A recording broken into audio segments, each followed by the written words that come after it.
ممتحن ہونے کے ناطے، امتحان لینے والا ہونے کے ناطے یہ کہہ رہا ہے. اور یہ بھی عجیب بات ہے کہ خدا تعالیٰ نے قرآن کریم میں اس امتحان کے چیپٹر کو اپنے آپ سے منسوب کیا ہے. یہ نہیں کہا کہ تمہارا امتحان ہوگا، خدا نے فرمایا کہ ہم تمہارا امتحان لیں گے، ہم کریں گے. تو یہ بہت وسیع ایک بہت ہی براڈ ایک اسپیکٹرم ہمیں کھولنا پڑے گا کہ اس کے امتحان کا انداز کیا ہوگا. اور اگر وہ کسی بھی بات کے اندر صفت کمال کے اوپر ہوتا ہے تو اس کمال کو ایسی جگہ تک پہنچائے تو اگر اس میں امتحان میں صفت کمال پر ہے تو اسے کہاں پہنچائے گا. تو مجھے یہ سمجھ میں آتا ہے کہ اگر خدا رزاق ہے اور ایک مائکرو سیکنڈ ہم اس کی رزق کے بغیر زندہ نہیں رہ پائیں گے، اور اگر خدا خالق ہے تو ایک مائکرو سیکنڈ ہم اس کی خلقت کے اثر کے بغیر زندہ نہیں رہ پائیں گے، تو پھر مجھے ایک بات سمجھ میں آتی ہے کہ کوئی مائکرو سیکنڈ ایسا نہیں ہوگا جس میں ہمارا امتحان نہ ہو رہا ہو. اس کا مطلب ہے ہم ہر زندگی کے سیکنڈ میں امتحان سے گزر رہے ہوں گے. ہاں، کیونکہ وہ خالقیت میں ہم اس کے اتنے ہی محتاج ہیں، رزاقیت میں ہم اس کے اتنے ہی محتاج ہیں، امتحان میں بھی یہی ہو رہا ہوگا. صحیح. اب اس کا مطلب کیا ہے؟ اس کا مطلب یہ ہے کہ ہمیں سوچنا پڑے گا کہ ہر سیکنڈ کے اس امتحان میں کامیابی کہاں ہو رہی ہوگی. آیا ہم کامیاب بھی ہو رہے ہوں گے؟ اچھا، اب اس کو ہم مثال کے طور پر اگر ہم چانسز کے اوپر چھوڑ دیں، جس کو آپ پروبیبلٹی بھی کہہ سکتے ہیں، تو انیشل چانس ایک نارمل انسان کے اندر 50% ہوگا کہ 50% چانس یہ ہوگا کہ وہ کامیاب ہو رہا ہوگا اور 50% چانس یہ ہوگا کہ وہ کامیاب نہیں ہو رہا ہوگا. اچھا، ہم اپنے بیک گراؤنڈ کے اوپر ڈیپینڈ کرتے ہوئے ہم یہ سوچیں گے کہ نہیں، پروبیبلٹی میں ہمارا چانس تھوڑا سا زیادہ ہوگا. صحیح. تو ہم مثال کے طور پر 50% سے اوپر ہوں گے، تو ایزیوم کر لیتے ہیں کہ ہم مثلا 70% پر آ ہی گئے ہوں گے. اچھا، اب اس کو دیکھتے ہوئے کہ ہم یہ نہیں توجہ دے پا رہے کہ امتحان سے گزر رہے ہیں، اب پروبیبلٹی زیادہ ہو گئی ہوگی یا کم ہو گئی ہوگی؟ یعنی اگر آپ کو یہ نہیں پتا تھا کہ آپ کی گاڑی آبزرویشن میں ہے اور آپ ڈرائیونگ کر رہے تھے، اور آپ کو پتا ہو کہ گاڑی آبزرویشن میں اور اب آپ ڈرائیونگ کر رہے ہیں، تو کس میں غلطی کا چانس زیادہ ہے؟ جب آپ کو نہیں پتا تھا کہ آبزرو کیے جا رہے ہیں. صحیح. اچھا، اب اگر ہمیں نہیں پتا کہ ہم مائکرو سیکنڈ میں امتحان میں سے گزر رہے ہیں، یا اگر ہمیں پتا بھی ہے تو ہم توجہ نہیں دے پا رہے، صحیح ہے، تو پروبیبلٹی بڑھ گئی جیتنے کی یا کم ہو گئی؟ کم ہو گئی. اچھا، ایک مسئلہ ہمارے ساتھ یہ ہو گیا کہ ہم امتحان کی ڈیپتھ کو، بلکہ امتحان کی ہم اس کو نہیں سمجھ پا رہے شدت کیا ہے، کہ مثلا کتنے مائکرو سیکنڈ کے اندر امتحان ہو رہا ہے، ہم اس کو نہیں سمجھ پا رہے. چونکہ نہیں سمجھ پا رہے تو پروبیبلٹی میں ہماری جیتنے کا امکان کم ہو جائے گا. اچھا، اب دوسرا مسئلہ یہ آ گیا کہ ہمیں یہ بھی نہیں معلوم کہ جو امتحان ہوتے ہیں اس کی انٹینسٹی کس موضوع پر زیادہ شدید ہے. اس کو میں آپ کی خدمت میں چند جملوں میں عرض کرتا ہوں. درود بھیجے گا محمد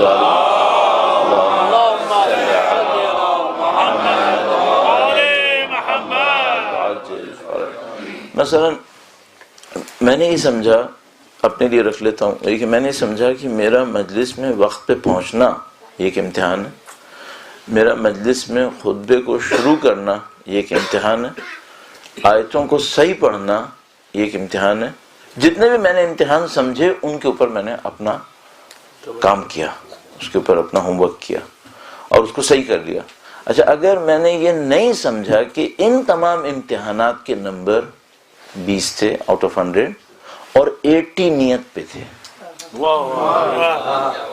صحیح، تو میں نے امتحان کو تو سمجھ لیا اور امتحان کے اوپر محنت بھی بہت کی ہے، لیکن میں نے جس پہ محنت کی تھی وہ تھا جس کے مارکس 20% تھے، اور جس چیپٹر پہ ایکچولی امتحان تھا بدقسمتی سے میں اس کو اگنور کر گیا. تو اب پروبیبلٹی کہاں گئی؟ اب وہ آگے نہیں جا رہی بلکہ پیچھے آ رہی.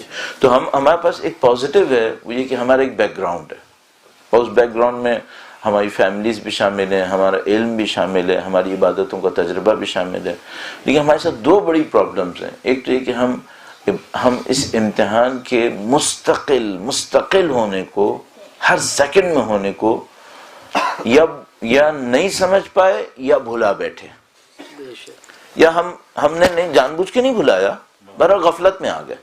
جیسے ایک آدمی کو پتا ہوتا ہے کہ اس روڈ پہ کیمرہ لگا ہوا ہے، لیکن کسی بھی وجہ سے اس وقت اس کو یاد نہیں رہتا، اچانک اس کو یاد ہوتا ہے کہ اوہو میں اس جگہ سے گزر گیا جہاں پہ کیمرہ لگا ہوا تھا، مثلا آبزرویشن میں تھا. تو ہمیں معلوم ہے تھیوریٹیکلی کہ ہم ہر سیکنڈ میں امتحان میں ہیں، لیکن بہرحال بعض اوقات یاد رہتا ہے اور اکثر بھول جاتے ہیں. دوسری بات یہ کہ اگر ہمیں پتہ بھی ہو کہ ہم امتحان میں، تو ہم جن جگہوں کو سمجھ رہے ہیں کہ وہاں امتحان ہو رہا ہے، یہ چیک کرنا پڑے گا کہ اس کے مارکس اتنے ہی ہیں جتنا ہم نے اس کے اوپر توجہ دی ہے، اور کہیں ایسا تو نہیں کہ کسی اور جگہ امتحان ہو رہا تھا، اس کے مارکس اس سے کہیں زیادہ تھے جس کو ہم سمجھ رہے تھے. اچھا یہ میں کیوں کہہ رہا ہوں، اس کا چانس کیوں آ رہا ہے ہمارے پاس؟ سہل پسند طبیعت کی وجہ سے. انسان کی طبیعت میں سہل پسندی ہے. اپنی سہل طبیعت کی وجہ سے، اور مطلب سہل کا مطلب آسان دیتا ہے چیزوں کو، تو وہ یہ سوچے گا کہ میرا امتحان باریک جگہ پہ نہیں ہوگا. یہ بالکل ایسے ہی جیسے پاکستان میں بچے پریپریشن کر رہے ہوتے ہیں تو وہ گیس کر لیتے ہیں کہ انہی 5 چیپٹر میں سے پیپر آئے گا انشاءاللہ. صحیح. تو ہم لوگ اپنی زندگی کے معاملے میں بھی یہی سوچ لیتے ہیں کہ انشاءاللہ امتحان انہی 4-5 جگہوں پہ ہو رہا ہوگا. صحیح. اچھا ہم اس بات کو کیوں نہیں قبول کرنا چاہتے کہ اس جگہ پہ ہو رہا ہوگا جہاں پر ہم ایزیوم نہیں کر رہے، جبکہ ہمیں معلوم ہے خدا ممتحن ہے اور کسی جگہ کو نہیں چھوڑے گا. صحیح. سہل پسند طبیعت کی وجہ سے، کیونکہ وہاں معاملہ ٹف ہو جائے گا، وہاں اپنے اوپر کنٹرول زیادہ امپلیمنٹ کرنا پڑ جائے گا. تو ہماری خواہش یہ رہے گی کہ انشاءاللہ ایسی جگہوں سے امتحان نہیں لیے جائیں گے جہاں پر ہمارے لیے سختی ہے. صحیح. جبکہ یہ خدا کی صفت کے خلاف ہے. اس نے خود اعلان کیا تھا کہ میں وہاں سے امتحان لوں گا جو تمہارے لیے سخت ہوگا. اعلان کیا ہے، صفت کے خلاف نہیں ہے، اعلان کے خلاف ہے. لن تنالوا البر حتى تنفقوا مما تحبون. تم نیکی تک نہیں پہنچ سکتے. صلاح کی بات نہیں ہو رہی ہے، صالحین کی بات نہیں ہو رہی ہے، ابرار کی بات ہو رہی ہے. نیکی تک نہیں پہنچ سکتے اس وقت تک جب تک تم اس میں سے نہ دو جو تمہاری چاہت میں ہے. اس کا مطلب کیا ہے؟ خدا تعالیٰ فرما رہے ہیں یہ جو پیریفری کے حاشیے ہیں یہ تو تمہیں سے وارم اپ کرنے کے لیے. اصل امتحان میں وہاں سے لوں گا جہاں تمہاری اصل اٹیچمنٹ ہوگی.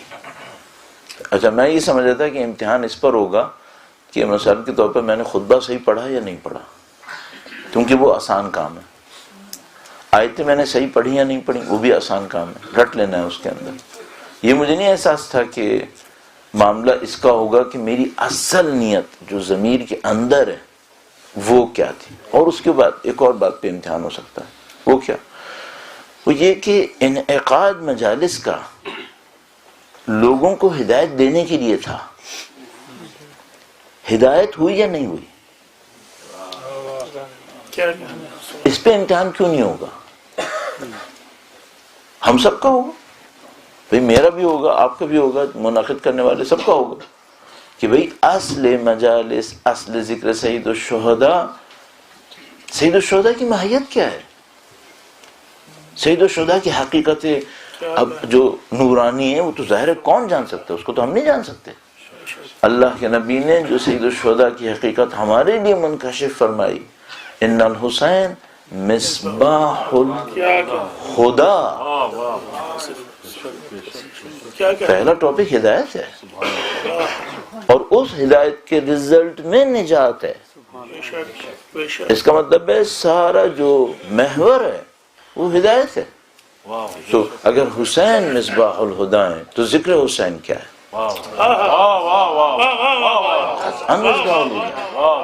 اور اگر ذکر حسین میں ہدایت نہ ہوئی نعوذ باللہ تعالی، تو پھر میں کیا کر رہا ہوں یہاں پہ؟ تو ہم ہر چیز میں امتحان میں ہیں. اچھا ہم سمجھ رہے ہیں امتحان کہیں اور ہو رہا ہے، اور پتہ چلا کہ نہیں، امتحان اس خاص جگہ پہ ہو رہا ہے جہاں پر آپ نے توجہ کم دی ہے. نعوذ باللہ تعالیٰ، تو پروبیبلٹی ہماری اور کم ہو گئی. اچھا اب اس کے نتیجے میں کیا ہے؟ نتیجے میں یہ ہے کہ مجھے ایک ریویو کرنا پڑے گا اپنی زندگی کا. میں اپنی زندگی کا ریویو کروں لن تنالوا البر کو دیکھتے ہوئے، وہ یہ کہ میری زندگی میں جو محبوب چیزیں ہیں وہ ہیں کیا کیا، انہیں لسٹ کر لوں. غیر محبوب کیا ہیں؟ یہ بھی بہت مشکل ہے. ہر انسان کی محبت، ہر انسان کی محبت کے علاوہ جو چیزیں ہوتی ہیں یا دلچسپی، اگر محبت کے مقابلے میں اگر کوئی چیز میں لے آؤں جو اس سے کم انٹینسٹی رکھتی ہو اٹیچمنٹ کی، تو وہ مثلا دلچسپی ہو سکتی ہے. اور ایک کوئی چیز ایسی ہو سکتی ہے جس میں نہ محبت ہے نہ دلچسپی ہے، بلکہ تقریباً نیوٹرل ہے میرے لیے. تو مثال کے طور پر میں نے کلر کیا پہنا کپڑے کا، شاید وہ مور لیس نیوٹرل ہو جائے گا. اگر سوسائٹی کوئی ایک کلر پسند کرے تو میں وہ پہن لوں گا. نہ میری کوئی دلچسپی کا ایشو ہے نہ میری کوئی محبت کا ایشو ہے. لیکن ظاہر ہے میں ہر چیز کے لیے اتنی آسانی سے نہیں کہہ سکتا. تو مثلا میں نہیں کہہ سکتا کہ میری اولاد کیسی ہو، یہ میرے لیے نیوٹرل ہے. نہیں، ظاہر ہے یہ اتنا نیوٹرل نہیں ہے. اس میں یا میری ایک دلچسپی ہوگی یا میری شاید ایک محبت ہوگی. تو میں پہلے یہ کر لوں کہ اپنی زندگی میں جو محبوب چیزیں ہیں انہیں لسٹ کر لوں کہ وہ محبوب ہیں کیا کیا. اچھا بہت سادہ سی بات ہے، مثلا میرے لیے اپنی رسپیکٹ محبوب ہے یا نہیں ہے؟ کس کے لیے؟ کون بیوقوف ہے اپنی رسپیکٹ نہیں چاہتا؟ تو میرے لیے اپنی رسپیکٹ محبوب ہے. اچھا زندگی کی جسمانی آسانیاں محبوب ہیں یا نہیں؟ قطعاً محبوب ہے. کون آدمی چاہتا ہے اپنے آپ کو جسمانی سختیوں میں بھی رکھے؟ اس کے لیے تو یہ سارے گھر بنے، اسی لیے تو ساری بھاگ دوڑ کی ہے. اچھا اسی طریقے سے مثال کے طور پر بہرحال مثلا خدا کی نظر لطف میری طرف ہو، یہ میرے لیے محبوب ہے یا نہیں؟ محبوب ہے میرے لیے. اہل بیت سے میرا ایک اٹیچمنٹ ہے، یہ میرے لیے محبوب ہے یا نہیں؟ ہاں میرے لیے محبوب ہے. صحیح. جتنی بھی محبوب چیزیں ہیں انہیں لسٹ کر لیں. اس کے بعد اپنے آپ سے ایک سوال کرنا شروع کر دیں کہ ان سب میں امتحان کیسے ہو رہا ہوگا.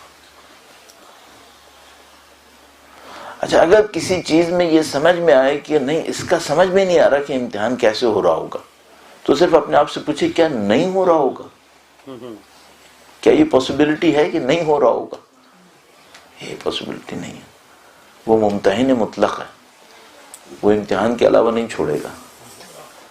تو جتنی بھی چیزیں آپ کی زندگی میں محبوب ہیں انہیں لسٹ کر لیں، جو دلچسپی کا سبب ہے انہیں لسٹ کر لیں، حتیٰ جو نیوٹرل ہیں انہیں لسٹ کر لیں ایسی جنرلی. اس کے بعد یہ سوچیں ان سب میں امتحان ہو رہا ہوگا، تو وہ امتحان کیسے ہو رہا ہوگا؟ اولاد کا امتحان کیسے ہو رہا ہوگا؟ آسائشوں کا امتحان کیسے ہو رہا ہوگا؟ کمائی کا امتحان کیسے ہو رہا ہوگا؟ اور اس کے بعد یہ سوچے کہ یہ جو امتحان اتنی خاموشی سے ہو رہا ہوگا کہ مجھے بھی نہیں پتا کتنے فیصد چانس ہے کہ میں اس میں جیت رہا ہوں گا.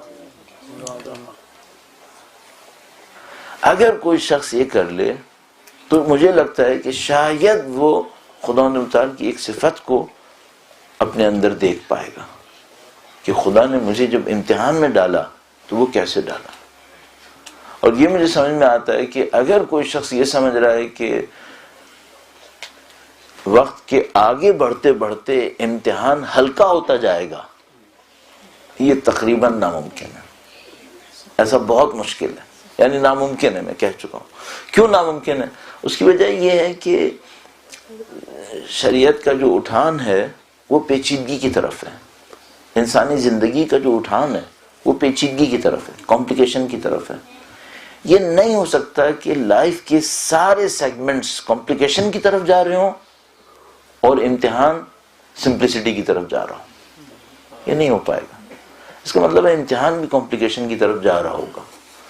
اس کمپلیکیشن کے ساتھ اب پروبیبلٹی میں کہاں پہنچے؟ اب اس کا مطلب ہے معاملہ بہت ہی سخت ہونے والا ہے، بہت سخت ہوگا. اچھا یہ تو ہماری ایک عقلی تجزیہ، ہمارا ایک عقلی تجزیہ ہو گیا. اب میں ایک روایت آپ کی خدمت میں عرض کرنا چاہ رہا ہوں، اور اس روایت کو عرض کر کے ہم یہ دیکھنا چاہتے ہیں کہ امتحان کی جو نوعیت ان روایات کے اندر ریفلیکٹ ہوئی ہے وہ کس ٹائپ کی ہے. ایک روایت کی زحمت دوں گا، درود بھیجے گا محمد